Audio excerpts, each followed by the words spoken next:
Hello everyone, FPL Raptor here and welcome back to another video on my YouTube channel. In today's video, we're looking at how to build the best possible squad for Game Week 1. This video will be useful if you're completely new to the game or if you're a veteran of the game because there are certain key concepts that I think we should remind ourselves of before the start of every season. If you are enjoying the daily uploads on this channel or you're new to the channel potentially, do make sure to subscribe. But without further ado, let's jump into it.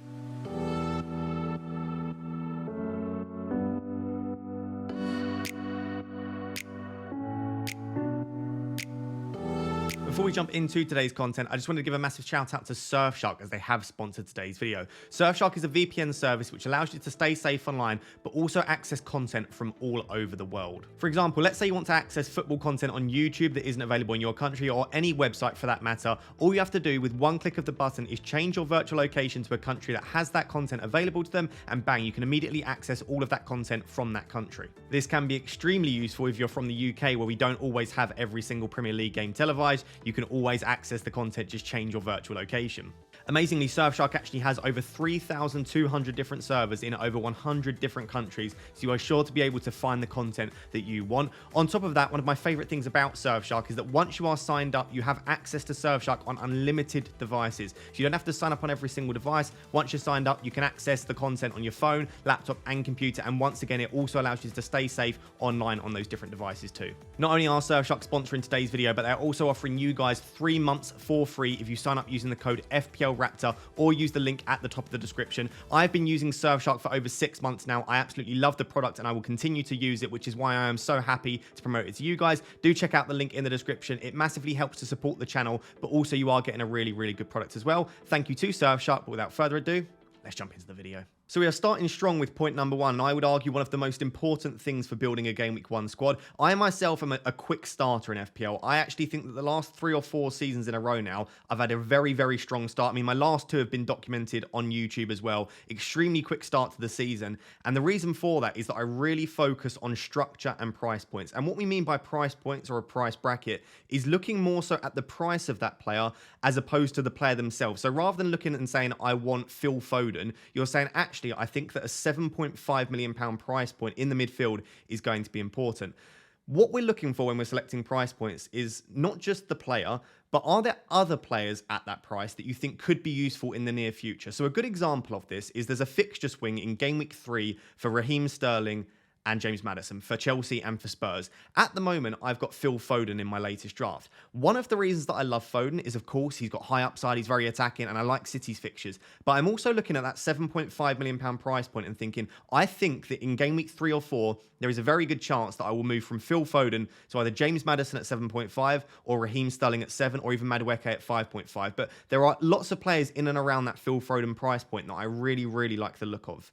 Another key price point, as you can see that I've listed here, is the £5 million defenders. I think there are a lot of really strong £5 million defenders. I think, just as another example, you might want to start the season with Estepinian, and then if Pedro Porro looks really good, maybe you move there. What you don't want to do is ignore these key price points. So let's say you do think that the £5 million defenders are really, really important. What you don't want to do is have something like Trent and then 2 £4.5 million defenders, because moving to those becomes very, very, very difficult. So what I like to think of when I'm building my team is sometimes I completely ignore the players' names. And what I do is I fill out my team with price points. So I might put like £4.5 million in goal, and then I might put just 5 million, 5 million, 5.5 million in my defense. And then in my midfield, I might do something like 7.5, 7.5, 8.5, which again is probably another really important price point.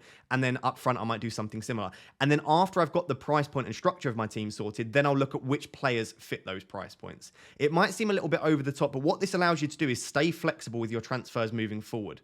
I would say that a player that maybe is a good example of one that isn't brilliant for kind of price points is like a 5.5 or £6 million forward. Yes, there are a couple in and around that price point, but let's say you start the season with Ferguson, Calvert-Lewin gets injured. All of a sudden, that £6 million forward, there's no one really to shift to in and around that price. Whereas Gabriel Jesus is at a much nicer price point because you can move to the likes of Nkunku or Watkins or other players at that price. So I really do try and consider prices as much as possible. A really nice way to think about this is maybe if you can afford it, starting with the most expensive player in each position. Now, it's probably a lot harder to do that this season just due to how expensive Haaland and Trent are.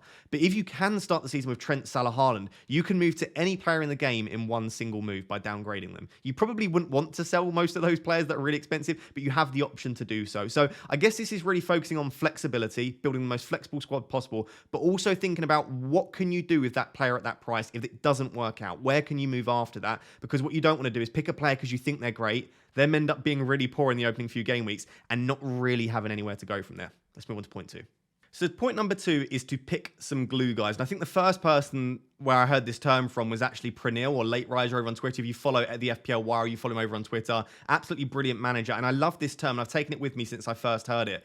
And this is the idea that you need to take risks in FPL if you want to win FPL, if you want to win your mini leagues. You can't play safe every week unless you're playing against some real stinkers. You do have to take calculated risks. And you can do that from game week 1 if you really want to. But what you should also do is include some glue guys that you think there is no real chance, unless they get injured or there is a massive shock, that you're going to need to transfer out of your team. Which players do you think you can rely on because they've had good data for seasons upon seasons? You know that they're nailed and you know that the fixtures are okay. And I'm not saying you should fill your team with these, but I'm talking about maybe 4 to 5 minimum in your starting 11 that you know are absolutely safe. I've included Trippier here. I know the fixtures aren't good, but Trippier is an example of a glue guy because I owned him for 38 game weeks last season. He's absolutely nailed. He can get points against anyone regardless of the fixture.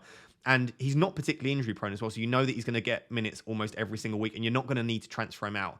And I feel like it's about, like I've said here, you want to pick your battles. You do want to attack, and you can have a few spots for that. Again, when you're planning out your team, maybe say like, these are the 3 or 4 spots that I'm planning on interchanging. That Phil Foden spot in my midfield, I know there's a good chance I want to move that. But these spots in defence and maybe this spot in the forward situation, I'm not going to want to make my transfers in these positions. So I don't think that you want to plan to hold players for the entirety of the season, but maybe think, are there any players that you can see right now that you think not only are good options short term, but you're also unlikely to want to touch for maybe 8 to 10 game weeks? I feel like this just limits the amount of damage that can be done early season, because if you are new to FPL, what you won't realize is you think your team's perfect and you think there's no transfers that you need to make. Come game week 3, you're already taking -4 and -8 hits. And what you want to do is try and limit the amount of issues that you might have early on. So 4 to 5 glue guys, and maybe start to have a think about who they might be.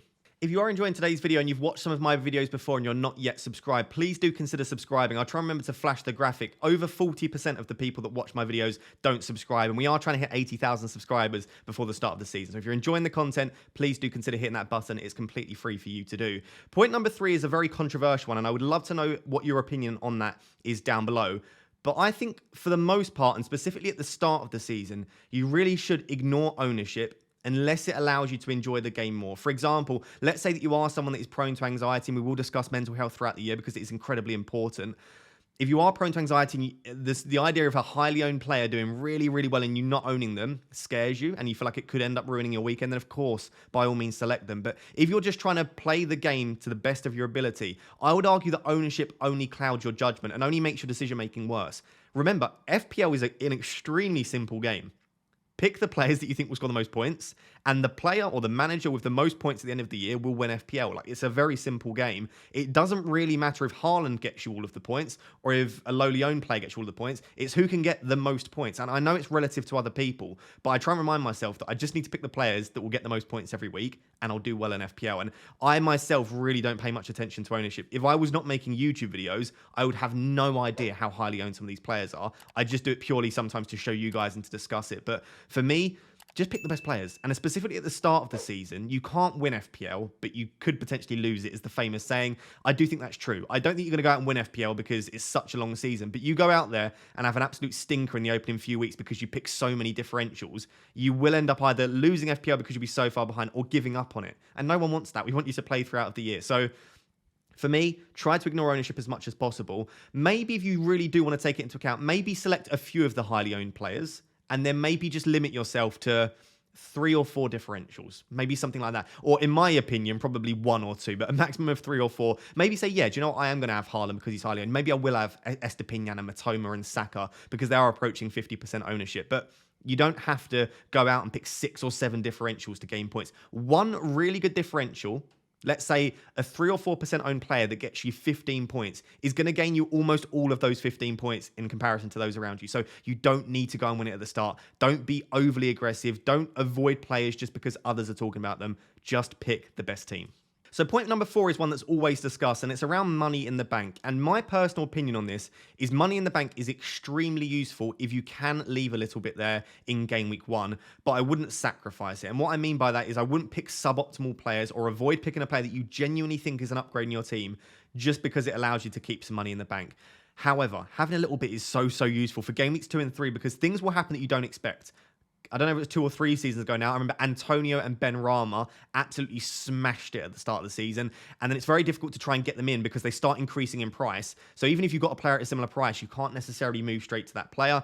Every single year, there will be a surprise package that you don't expect to do well. And all of a sudden, you've got to quickly move to them. Last year, it was actually Pascal Gross, interestingly. So I had Leon Bailey in my team and I left 1 million in the bank at the start. If you follow my YouTube channel last season, you can see it all there. I left 1 million in the bank. And despite Leon Bailey falling in price and Pascal Gross increasing in price, in game week 4, I was still able to move for Pascal Gross. The week I bought him, a lot of other people didn't have the money to make that move, so they maybe brought in another player. And Pascal Gross got me 11 points that week. So it can be incredibly useful. I've just said here at the bottom, though, please do keep in mind that it's not as much as you think. So let's say you're starting the season with Matoma.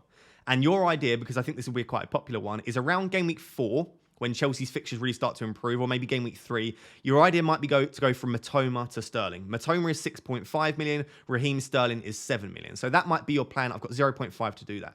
Let's say that, just as an example, Matoma has a really poor opening couple of game weeks. He's quite highly owned, and people start selling Matoma. And let's say Sterling immediately does well from the off.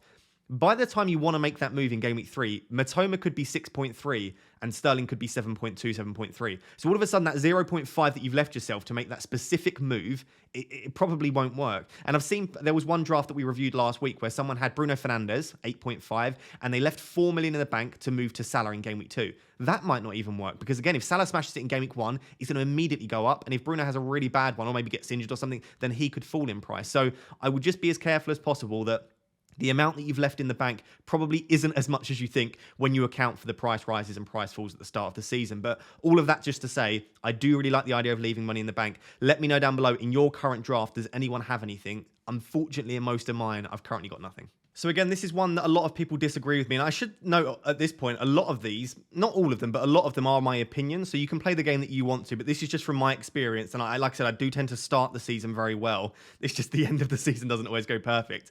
But I tend to start the season well. So this is from my experience. It is my opinion. By all means, drop your opinion down below if you disagree. I don't like planned transfers, or at least I don't like more than 1 or 2. And specifically, I don't like it too much at the start of the season. So I would say in FPL, this could be its own point, to be honest, but in FPL, I think it is absolutely vital to plan at least 4 to 6 game weeks ahead. And I don't mean by that plan every single transfer, but think in the next 4 to 6 weeks, which teams are going to want to start targeting? How might the structure of my squad need to be changed? Do I need to move to a 3-striker formation? Because a lot of the better strikers have nice fixtures coming up. So I like the idea of that, and I think if you don't do that, what you end up doing is taking loads and loads of hits in FPL, you end up scrambling, and as a result, you'll always feel like you're falling further and further behind. I don't like booking in transfers. Now, what I mean by that is, as I said, you might think, right, I want to do Matoma to Sterling in game week 3 or 4, and you've got that in your mind, and that's one transfer. And you think, actually, in game week 4, I'd also like to do, I don't know, Gabriel to Pedro Porro, and actually, in game week 5, I'd like to do this. And what I don't like, and I've seen so many people do it, is I love that you're planning ahead, but they'll have an Excel spreadsheet and they've planned out their transfer in every single week. Now, this is okay if you want to do, like, my optimal transfer in these weeks is probably this, but FPL is such a dynamic game, and I feel like one of the most important things in FPL as a manager is to be dynamic and to be adaptive. You adapt to the information that we get, you adapt to what is ever happening at that point, and you can't plan ahead too much because different players that you wouldn't have expected to do well will do well, and players that maybe you thought were going to be brilliant in your team might need moving on very quick because maybe they don't even start the season. Let's say you pick someone like a Martinelli, and maybe it's just surprising that he just doesn't start the season or his minutes are really reduced. All of a sudden, you think you've got an excellent player, they then need to be taken out. So actually what I tend to do is I try to build a team at the start of the season. And again, I did this last season and it worked very well for me, where if I didn't need to make any moves for 6 to 8 game weeks, or if I couldn't, let's say I was just putting out fires constantly and the bulk of my team stayed exactly the same and I was just changing the odd player here and there, would my team still do well? Because what you don't want, for example, let's pick a team like maybe Brighton, who have 3 really nice opening fixtures, but after that, maybe they don't have the best fixtures in the world. You won't want to pick like 3 Brighton attackers and say, yeah, let's attack those fixtures because in game week 4, I can take out 2 of them. Well, no, because then you've booked in 2 transfers already. Like, you don't want to keep doing this because there will be other things that you need to use your transfers on. So I would be careful. If you want to book in one move, you can. But even that one move, I wouldn't say you have to make it. I wouldn't pick a player where you know for a fact you have to take them out at a certain game week. I would say I've got an idea that maybe in this game week, I want to make a move from this player to this player. So plan ahead, but not too rigidly. So point number 6 is definitely the biggest opinion of the video. This is definitely an opinion. There is no one right answer to this. But for me, I pay more attention to last season than I do pre-season. But as you can see at the top, I have said, please do pay attention to both because you can get really good information from both. So the things that you can get from last season that I think are more useful is we have access to a much, much bigger sample size. For some players, we're talking about over 3,000 minutes of data. And it's really much better, in my opinion, and I think in most people's opinions, to look at a bigger sample size when we're looking at statistics. Because what you can see is in pre-season, if they get like 2 or 3 big chances and they so happen to score them, all of a sudden they come away with 3 goals. But maybe they just slightly overperformed. And on another day, they don't finish those chances. Across the season, it tends to be a pretty good representation of that player and how they perform. So I much prefer looking at the statistics from last season as opposed to looking at whether they've scored in pre-season. What I find pre-season most useful for is things at more of a team level. So what formation is the team lining up in? Is there going to be a change of formation for the upcoming season because it's the best time to experiment? What are the tactics? Maybe a team has changed from being more defensive to being slightly more on the front foot. And you can look a little bit about which players look good. The issue that I've got is players go on these really, really hot streaks in pre-season because they're playing against much weaker opponents a lot of the time. And maybe both teams are experimenting a little bit. And both teams don't put in full effort. They just don't because you don't want to risk injury. And also there's a little bit of match fitness lacking. So the games aren't really representative. And the reason I've got Pedro Neto on the screen, Pedro Neto in pre-season last year absolutely smashed it. He got multiple goals, multiple assists. He was something like 30% owned going into game week 1. So many people had him, along with Leon Bailey, to be honest. However, I'm almost certain, correct me down below if I'm wrong, I don't think he scored in the Premier League last season. And if he did, it wasn't a lot, but I'm pretty sure he didn't even score. And it's a good example of, if you'd have looked at his stats from the season before, they weren't great. And I think myself and a lot of other content creators were trying to justify him being a good pick. Like, the stats aren't that bad. They were pretty bad. The reason we wanted to pick him is because he was scoring goals left, right, and centre in pre-season. And I'm trying to learn my lesson from that. Bowen is a player, and we've already discussed Bowen this week. Bowen is a player that has been scoring goals in pre-season, and as a result, a lot of people are starting to look at. But I would just be a little bit careful, and what I would be paying more attention to is how the managers are setting up. That being said, if someone like a Raheem Sterling scores tons of goals in pre-season, that would turn my head slightly. The reason for that is there's a new manager, and as a result, a new system. And if there is a new manager or a new system being played, and it looks like a complete shift, and a player looks like they're doing well in pre-season, then that does make me start to look at them slightly different, because it could genuinely be that they are just a much better option in the current position that they are playing. So I would use a little bit of both. Please, whatever you do, don't over-rely on preseason. Do look at last season's data too. But let me know down below in the comments, what do you pay more attention to? Is it preseason or is it last season? So guys, that is my building the best Game Week 1 squad video. Even myself, as someone that is completely engaged in the game, I like to remind myself of these things. And as I was making these graphics and recording this video, it has helped me to remind me of some of the key things that we shouldn't forget going into Game Week 1. If you have enjoyed today's video and you're enjoying the daily uploads on this channel, please do remember to subscribe. We are aiming for 80,000 subscribers before Game Week 1. And also, like I said at the start of the video, please do check out Surfshark. A really, really good deal at the moment. The extra 3 months for free as well. And it does massively support the channel. Until next time, thank you very much for watching. Cheers. Bye-bye.